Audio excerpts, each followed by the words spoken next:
I took my life back. And I kind of want to talk about that today. By the way, my name is Margaret. I am trying to post videos to not judge myself and break myself of perfectionism, trying to be a little bit more authentic. So I wanted to talk today about how I took my life back, because I had this realization on my walk this morning, because I'm about to graduate with a degree for the first time at 34 years old. And I'm at like a major university. I'm at Indiana University. And I never thought like a college experience was an option for me. Whenever I was in high school, I was assaulted, and it completely destroyed my grades after my junior year. And so I ended up going to the beauty industry because it was this alternative to college, and made it to where like I could have a decent lifestyle with not going to college. And it worked for a while until my body had other plans for me.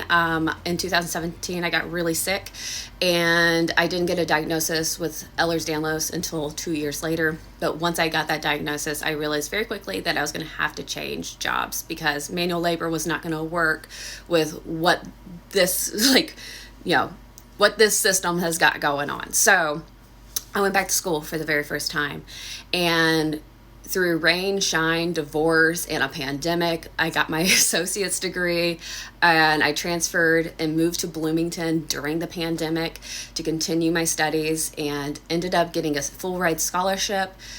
And it's just kind of been crazy, because like I'm double majoring. I have a major in philosophy at the end of May, and then I also created my own degree, which is in applied aesthetics.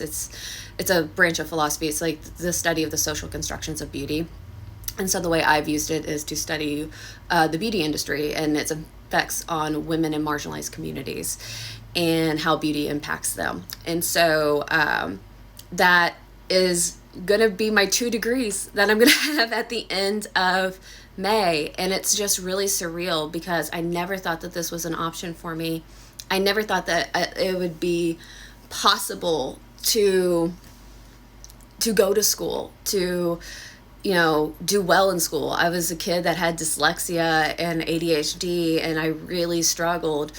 And I decided to go into a field that like is heavy on reading. And so like I've had to really train myself. And I've seen like on Skinny Talk, this actually pisses me off. I've seen on Skinny Talk people say like, you're not a dog, don't give yourself a treat. It's like, bitch, I will give myself a treat if I'm doing something really difficult. I need some rewards. It's bigger than that.